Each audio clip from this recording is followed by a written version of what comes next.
Hello, everyone, and welcome to the See Live podcast. My name is Sam, and as always, I've got my trusted friend and podcast sidekick, Mr. Christopher Barnes. How you doing, mate?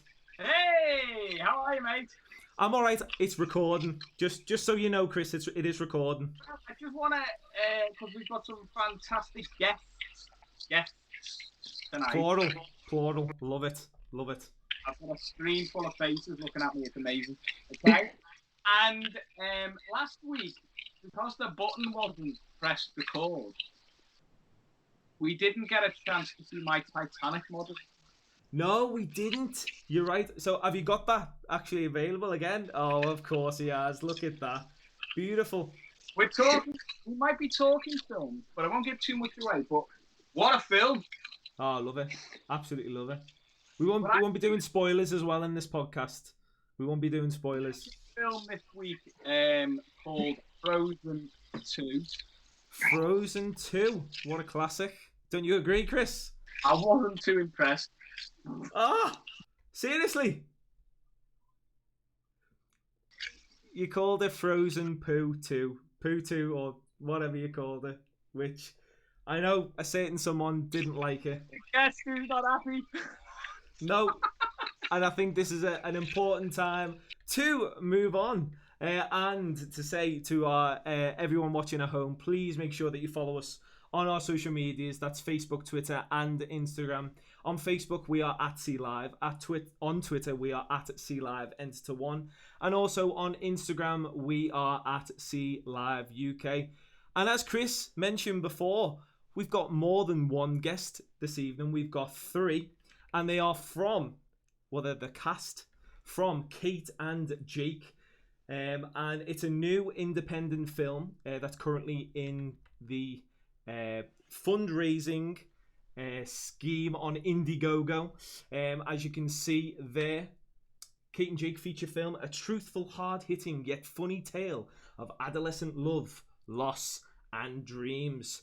So it is our pleasure to welcome Sarah Chadwick. There she is. There's Sarah Chadwick. Hi. We've also got Mikey Latham as well. Say hello, Mikey. Hello. And last but not least, we've got Anthony as well. Anthony Devine, how are you? I'm good. Chris, it's a busy one today. It's going to be absolutely chaos for me. Good luck with this.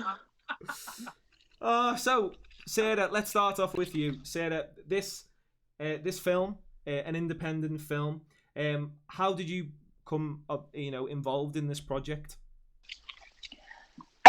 It's a bit of a weird one, really. Like, it was Anthony actually who got me involved in it.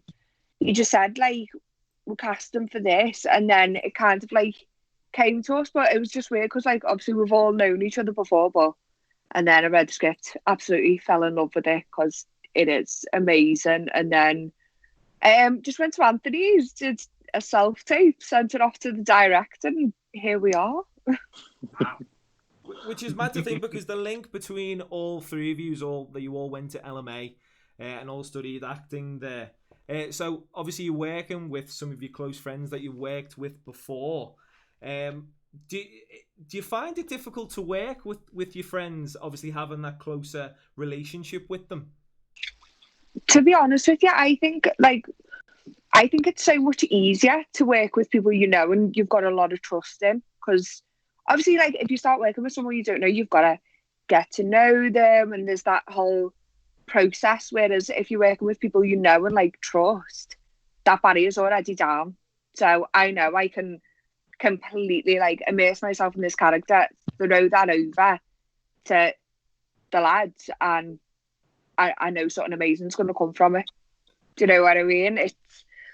It's lovely that there is no boundaries, and yeah, it's just great. Obviously in LMA, you've done shows all together before. Yeah. It must be, as you say, it's easier to work with. But I find that if I was doing a film with Sam, I know he'd be very... Look, he's like, he thinks he's going. Sam, do you think you'd struggle to work with me on a set? I struggle to work with you on a daily basis, so I don't know what a set would be like.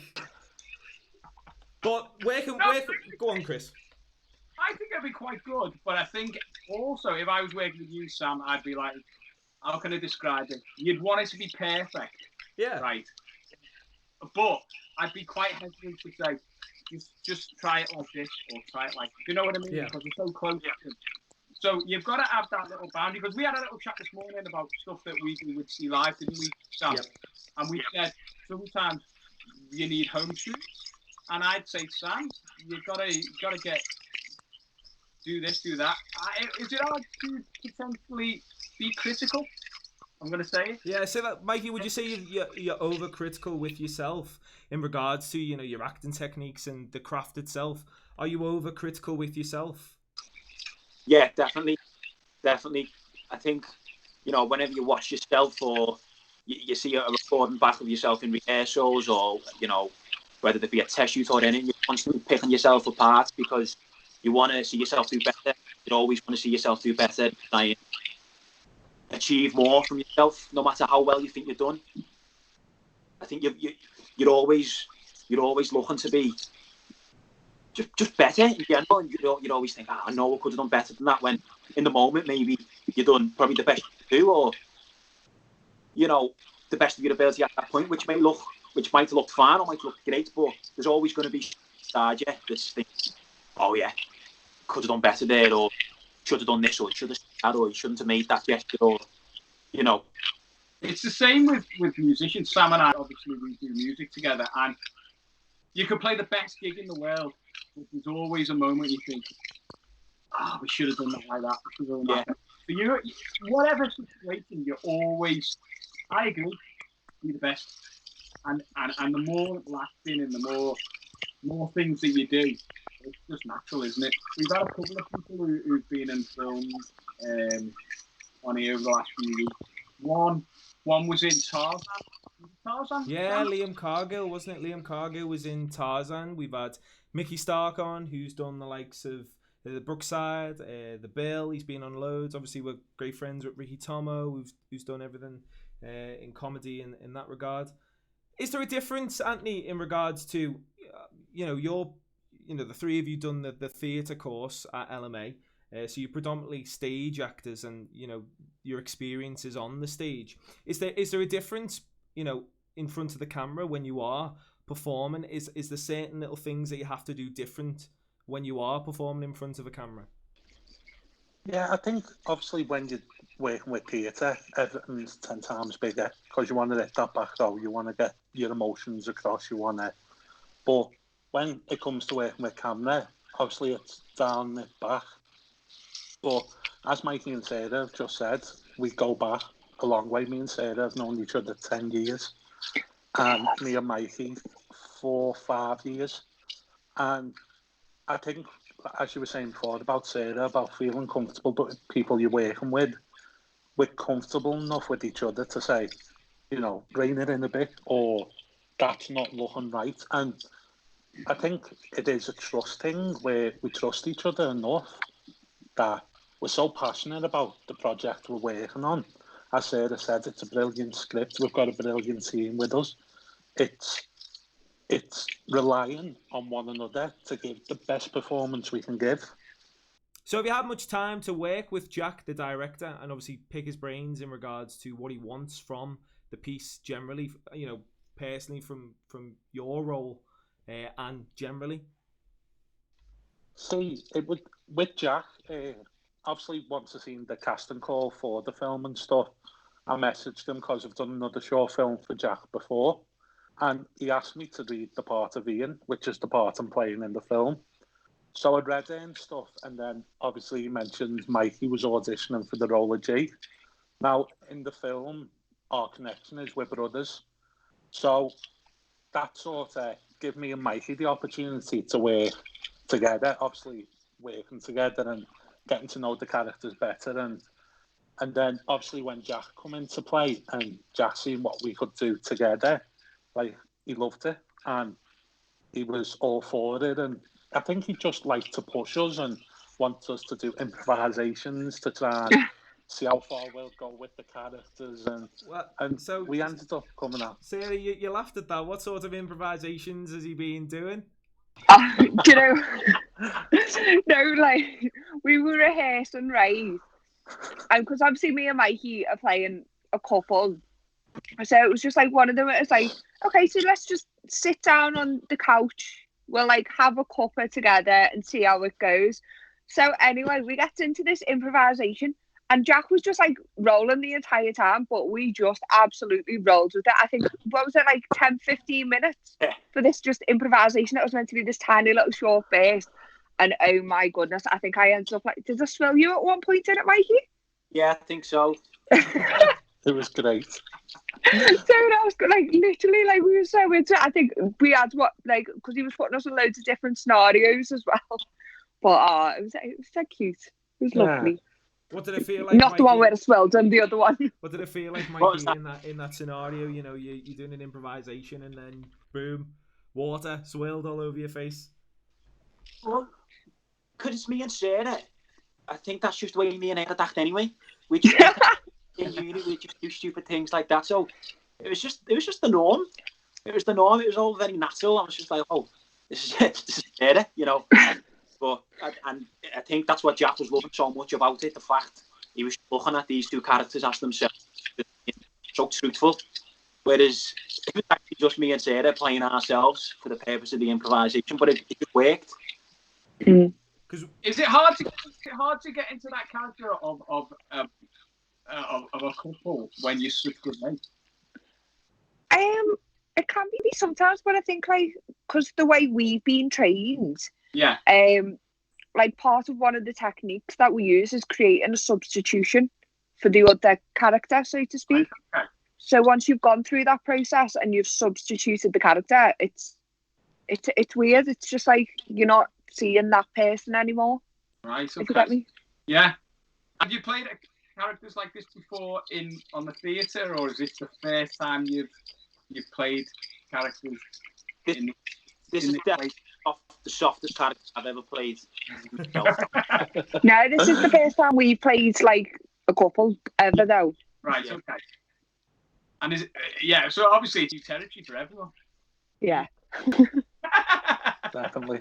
And you know, we're getting the Liverpool theme coming through from the test footage that I've seen on the Indiegogo site. Mikey's got his strong Scouse accent, you know, playing this, you know, Jack the lad, or Jake the lad, should I say.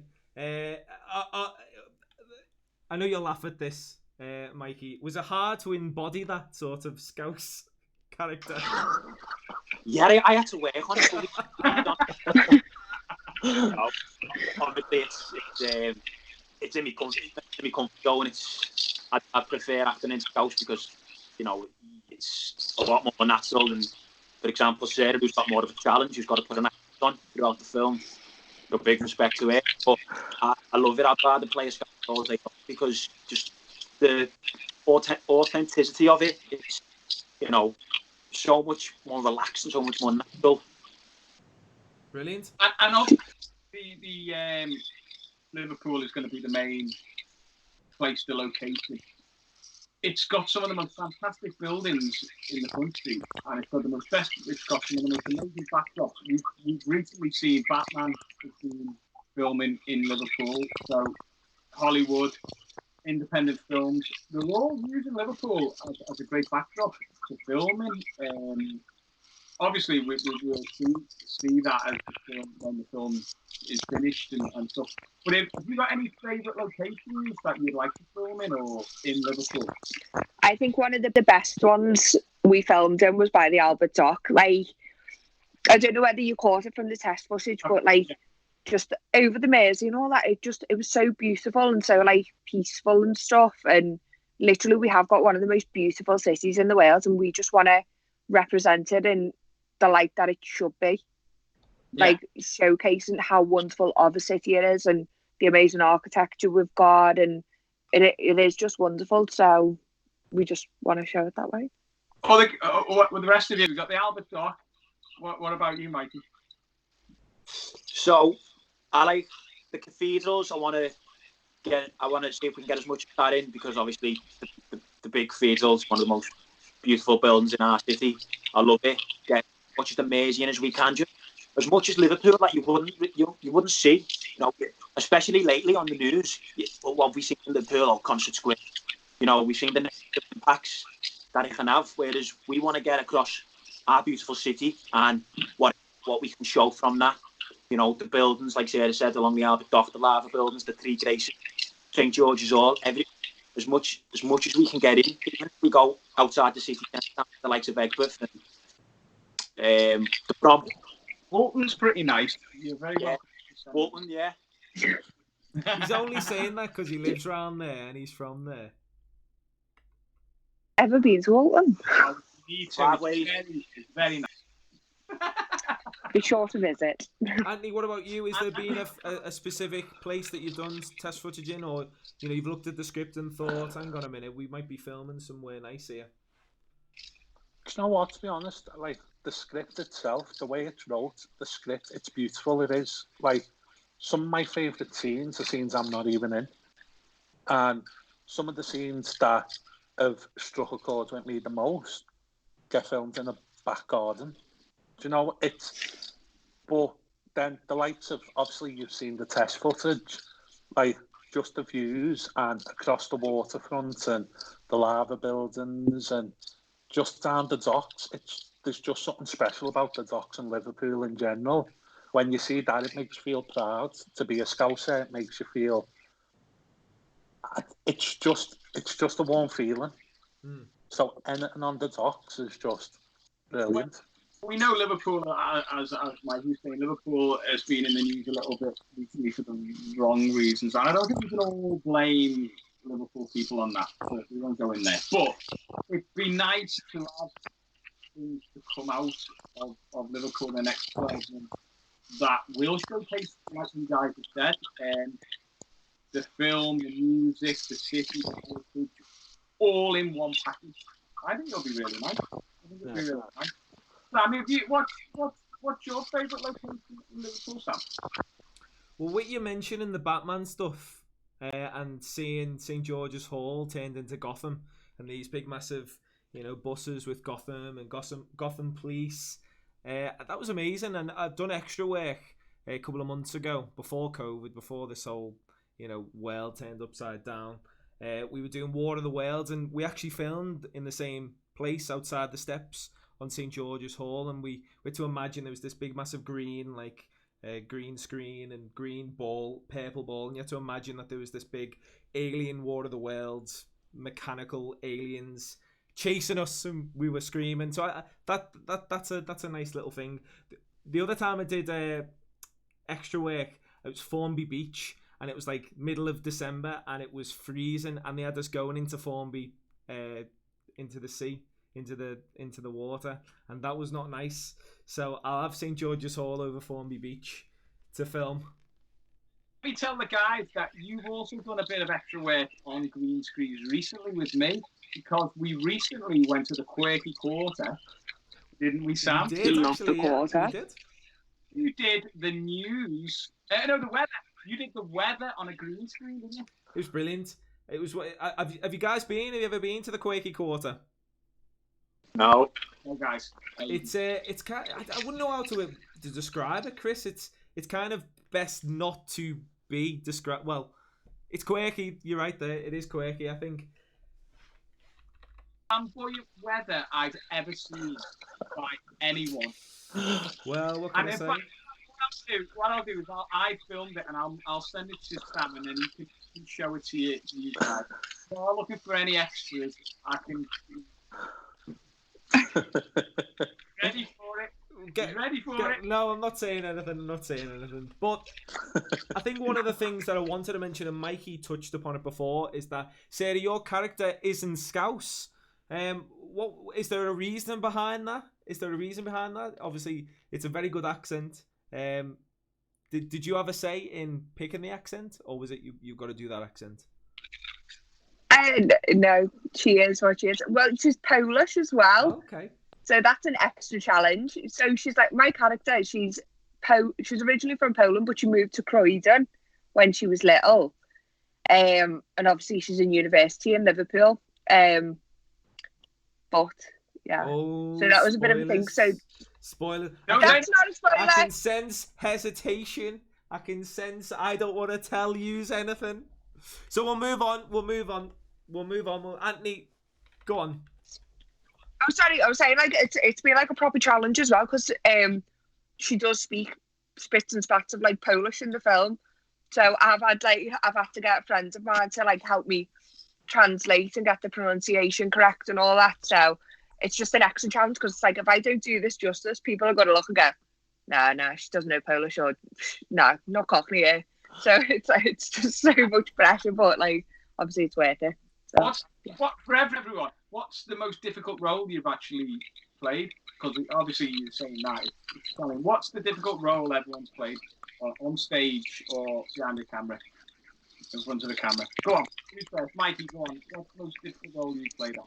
So my most challenging role was probably in my last year at university. It was a role called Wojciech. It was a play based in Berlin about this character. It was a little bit similar to Jake in the sense of he idolised the relationship, but then he had all sorts of mental problems. Sorry, my telly just went on.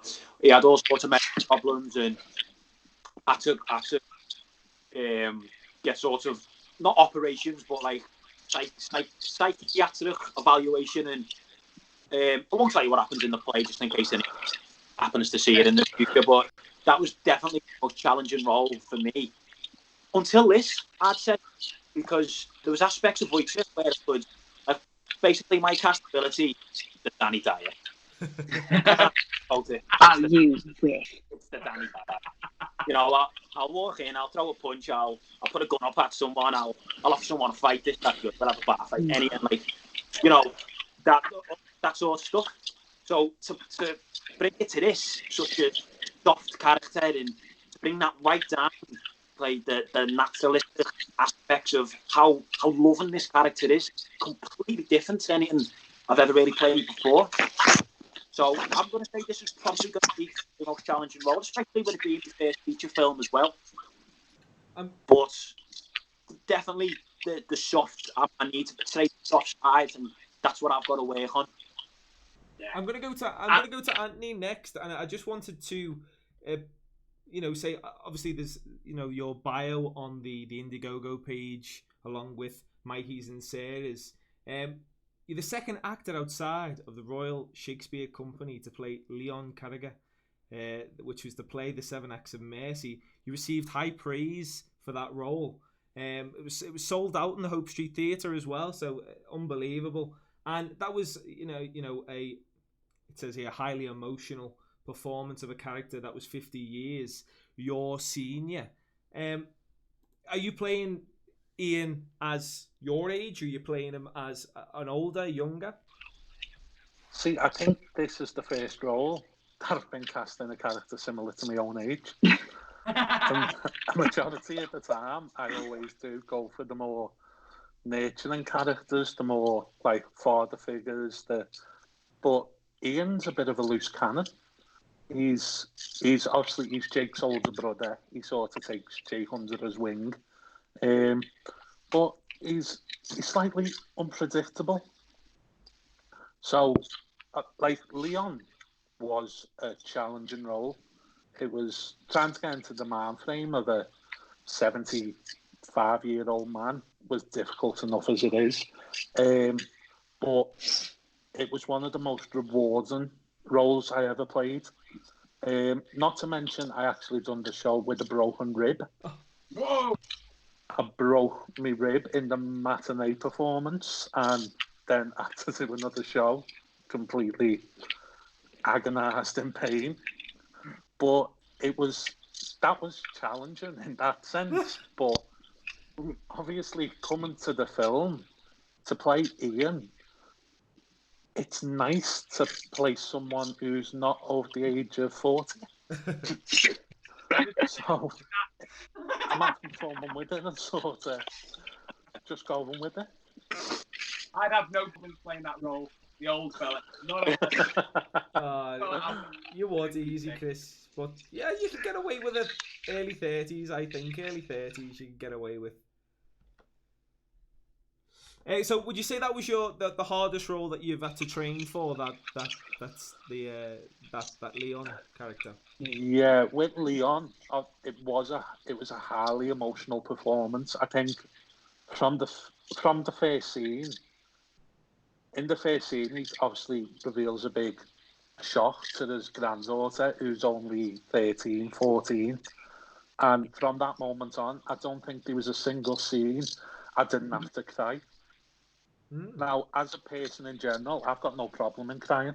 I'll cry for days. But when it comes to acting, it was so hard to get in that mind frame of being you're crying in this scene because basically you're towards the end of your life, so to speak, and you feel as though you've achieved nothing. And to get in that mindset when myself personally hadn't been, obviously I haven't been towards the end of my life, but it was hard. But that was directed by Scott Williams, and he literally brought stuff out of me I didn't think I was capable of doing. So training for that role has to date been the most emotionally draining but highly rewarding performance I've done. See, we had Gary Cargill on the podcast the other week, and he was in the same mindset. He's done films, he's done blockbusters. He said he gets into the character everything. You can't get into it. If you're not in the character, there's no point doing it. Yeah. Just throw yourself in and become that person. And he's one of these actors who will put loads of weight on, lose loads of weight, change appearance. He goes fully involved. Yeah. You've got to be involved. You've got to throw yourself into it. I agree with you. Yeah, I think that's as if you can connect with that character in any way, shape, or form, it makes the audience believe it. Like I think I struck lucky the fact that I had a broken rib because I was walking with a walking stick, so that worked in my favour. But it is, as soon as you find something with the character that you can latch on or you can relate to, it gives a believable performance. It helps you sell the character. You become that character. Yeah. So have you obviously all had the script now, and you're learning the script. Has anyone got nightmares about learning scripts? No. No. Is it easy? Is it easy to do? I don't think it's ever easy, but I don't know. It's one of them, isn't it? I've only learned one script in my life, and that was when I played a lost boy in Peter Pan when I was 6. And I think all I had to say was, Captain Up, or something like that. So. And Chris, you still got it wrong, didn't you? I think one of the best things as well about the way Jack has written this script, it just flows so naturally. The dialogue comes to you so easy. So it makes it easier in a way to learn the script when it does flow so organically, because it's not like anything's dead far-fetched from what the other person said. If you get me, Yeah. You'd half know what's coming next anyway, because it's how you'd speak normally. And do you have a process to learn scripts? I do, yeah. Yeah. Are you going to give us a secret how you do it, or is this? Mine, it's not a secret, and I think like it's probably one of the weirdest ways of learning scripts. Like people have got like these dead good techniques. Mine's not. I just repeat it and repeat it. Write it down. No, I've got like a notepad and I just write it down, and then like I learn it on like one big monologue type thing. Oh right. So Okay. so if I can just go through it in my head and write it all down, like this one scene is one big monologue, then I know that it's implanted in my brain. If you get me. Yeah. Then if you know that you know it subconsciously, then you can work on it in different ways. Once it's ingrained in there, that's when you can truly like develop your character and just be in the scene. It becomes second nature then, doesn't it? You're not having to worry about it. You're in the moment.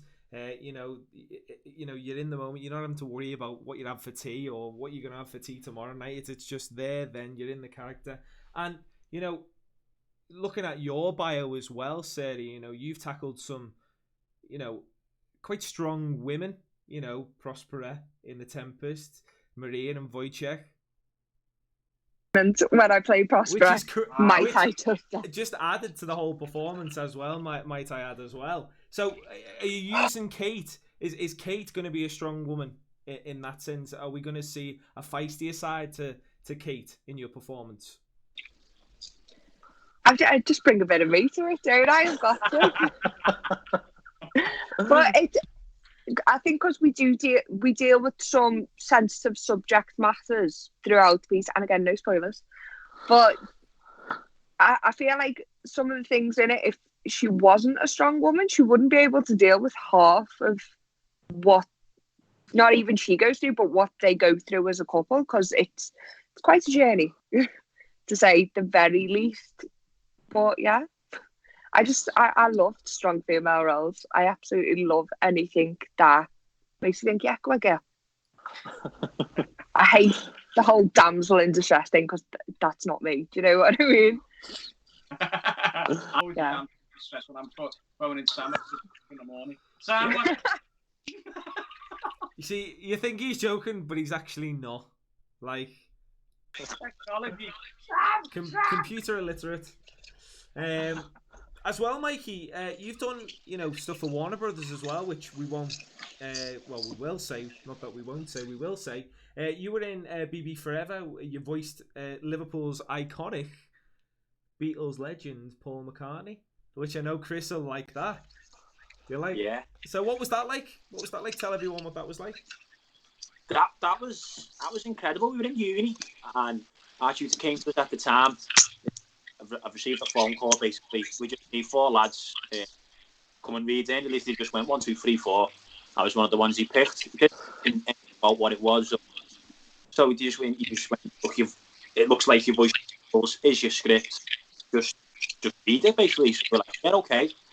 And then it was over a phone call, which is weird. I've never done an audition over a phone call before, so it was mad. And then the head of relanguaging, that's who it was, Ray Gillen, his name was. He worked in partnership with Warner Brothers. He was the one who was sorting the casting out. And to be honest with you, as soon as the Scouse act, just went, yeah, that's it, they've got it. And that was great. And he went, yeah, I want the 4 lads to come down. The university was nice enough to let us use their recording studio. He come down. It was great working with such a professional as well. He was big Cockney fella. He was big London, and you could just tell as soon as he walked in the room, you're like, this fella means business. Just straight off, this fella means business. Great experience doing that, and it was comfortable as well. Once again, it was the first professional job, but you're working with people you know and people you've worked with before, which was the 3 other lads. And then obviously Mike, our tutor, he was there to sort of smooth things along, and it was great. It was a great experience, a great opportunity as well, which I'm really thankful for. I'll always be thankful for it. It's important. I think when you've got a strong accent, certain roles just work, don't they? Yeah. They just made to play certain roles, and certain actors have made a career playing certain roles because of accent, especially sort of your sort of 90s gangstery, De Niro's and Joe Pesci. We were just born to play those roles, weren't we? Yeah. And that's the thing with Liverpool accents. Ricky Tomlinson's brother discovered, the actor Stanley kid? Who were they? The little kid with the milk. Oh, yeah. Well, Ricky Tomlinson's brother discovered him, and then took him the audition, and then he obviously did the audition, and he was about the 3rd kid in, and there was 250 kids to see, and he got the role. Rodney said, well, he just had to see the other kids. So there you go. So it just shows you the look of him getting that milk advert. But yeah, it's great. It's great, and obviously the Indiegogo site is live now, and you can see that now on the screen, guys. You've raised £405, which I think is unbelievable, considering it's only been up a couple of days. And people are interested. People are wanting to give you money for this film. It sparked a little bit of a surge in obviously likes and follows on the Instagrams and the Facebooks. is it just through Indiegogo, or are there other ways that the people can help to promote the film, Sarah?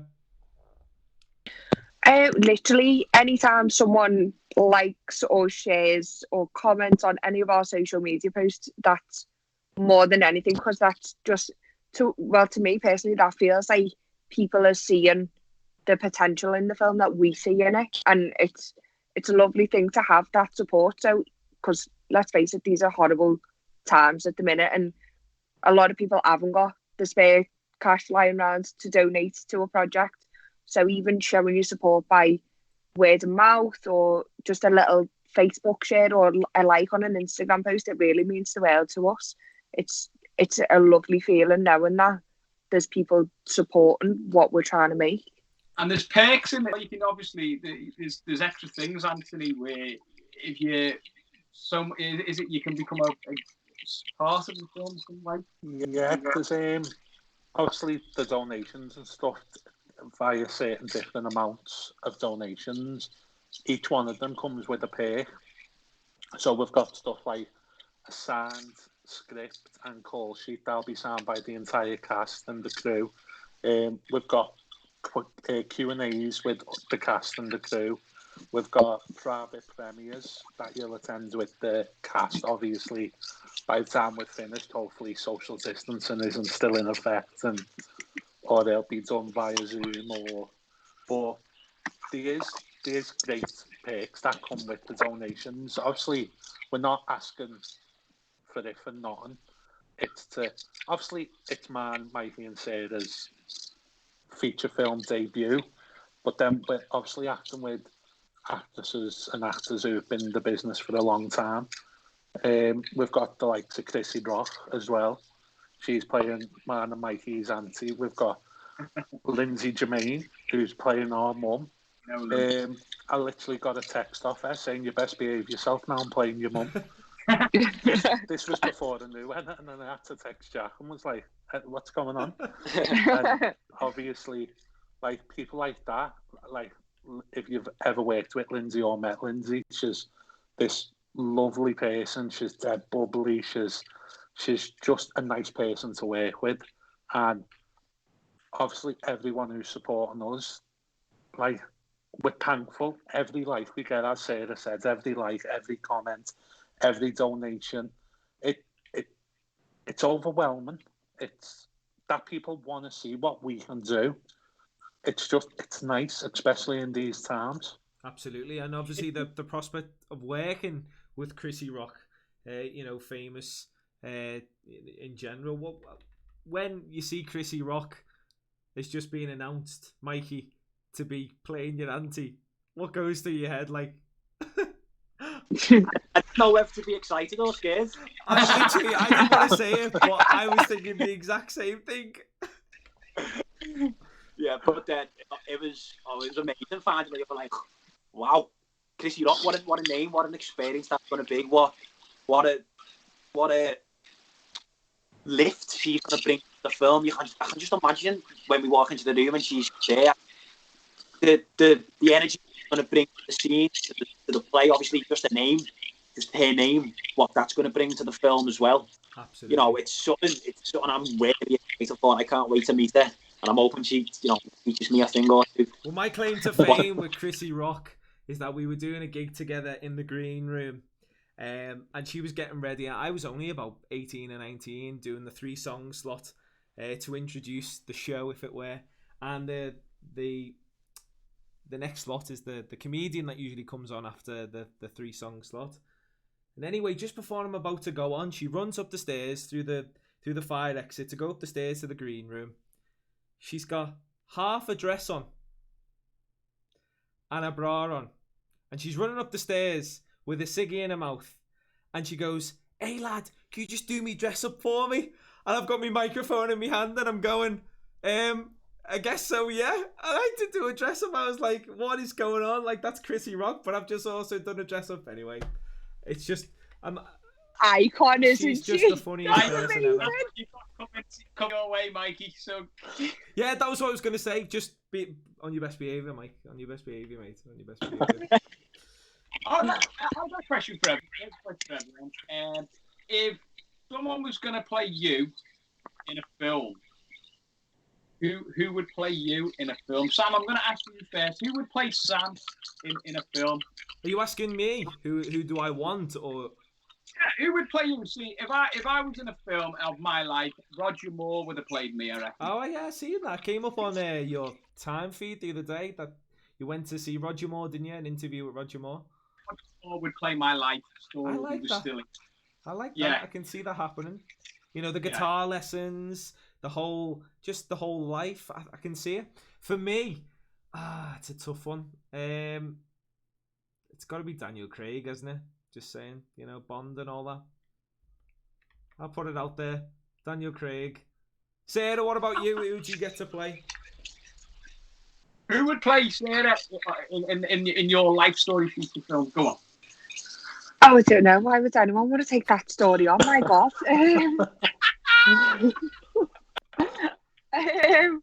I don't know. Mikey or Anthony? Have you got That's any? such a hard one. Who would play Sarah? Who play me, Mikey? Go on. Who would play you? Danny Dyer. You said it. You knew. You knew. No, go on, Mikey. Mikey, who'd play you? Danny Dyer. You've got. No nonsense. Hard man. I think he'd struggle with the accent though, Danny Dyer. I think he'd struggle with the Scouse accent. Yeah. Mikey is obsessed with Danny Dyer, by the way. Dyer? Like, obsessed. Not upset. It's more of a, you know, It's more of a love. it's a love relationship. I love it. It's me. Anthony, then what about you? Who would you get to play you? Do you know what? It's like Sarah. I actually haven't got a clue. Jim Royal. Should we cast each other? Jim I Royal. think that's a great exit. Let's don't be dare saying Jim Royal. Who said Jim Royal? And don't be saying that. Who would you get, Sarah? Who would Anthony play? Come on, we're playing this game now. We're in this. Okay. I don't think there's anyone majestic enough to play my Anthony, to be honest. Okay. Don't know. Some. It's so hard. It Like, is me and really Sarah hard. Literally go way back and know each other inside out, and I don't even know who could play you. It's that scary. Seeing as we're actors. I'm more interested that Daniel Craig would be singing Swing. That's Hey, don't knock it. Do not take this offence because this is meant in the most amazing way. But you know when like, what's his name? Oh my God, what's his name? The one he was in. Go on. What film was he in? Is this who's going to play?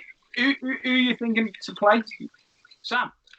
Do you remember? No, Anthony in his life film. Hold on, Do you, 10 years do you of remember friendships when on the Jonah line, Hill yeah. went like really skinny and went like really good looking through it? Is it Jonah Hill?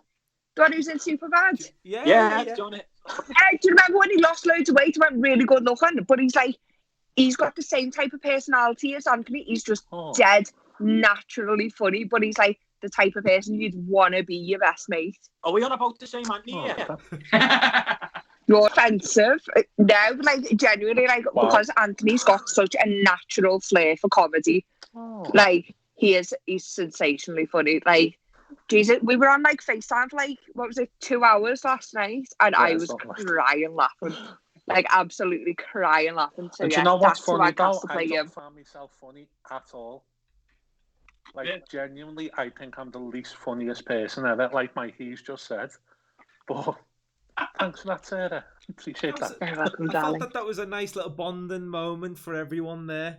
I felt like that's it. We've helped along the line of this film. You know, in years to come, you'll come back and say, you know, the guys at Sea Live, they really helped us. No, but you are raising obviously on Indiegogo. You're looking for 5,000. Obviously, if everyone chips in a fiver, everyone that probably we know, you'd have this film funded within a week, maybe 2 weeks. And you know, admittedly, it is a lot of money, especially in these times. But in the grand scheme of things, you know, it is kind of like a small budget for the type of film that you are wanting to, you know, produce. You know, it's a full feature film. It's going to be amazing. From the test footage that I've seen alone, on the Indiegogo site itself, it's going to be unbelievable. So I'm looking forward to it. Chris and I are certainly looking forward to it. I think we'll finish it there. I think that's been a really great podcast, guys. If you want, go on, Chris. We'll see you on the red carpet, Sam. In our look, there's Daniel Craig. Daniel Craig. We're there. The two Bonds, the two Bonds. But I'll just mention it again, folks. Please, if you do want to contribute to this film, Kate and Jake, the feature film, please do go to their Indiegogo site and pledge as much as you can. Obviously, we know we're in desperate times at the minute with everything that's going on. But if you've got a few spare quid to donate to this fantastic project, then please do, because every penny, pound does help. And like we said in the podcast, you get little incentives if it's a signed script or an opportunity of a video message from one of the cast, and invitations to crew events and screenings as well. It's going to be fantastic. Obviously, COVID hopefully will be gone by then. But guys, it has been absolutely fantastic to have you all on this evening. Thank you for having us on. You can give a wave. Have you got any social medias, Sarah, that people can follow you on? Yeah, I've got my acting page and stuff, but that's all posted on the Kate and Jake page. We're tagged in like every post and every tweet and stuff. So if you want to follow any of us, or just come and say hi, we're all tagged in everything. So if you go on the Kate and Jake film page, we're all on there. Fantastic. Mikey, lovely seeing you as always, mate. Sam, Chris, thank you very much for having us. Great to see And you. as always, Anthony Devine, thank you so much again as well, mate. Thanks for having us. Guys, It's been a pleasure, guys. That's been another edition of the Sea Live podcast. Thank you so much for tuning in. We'll see you next week with a fantastic guest, or guest, who knows. See you later, guys. Bye-bye.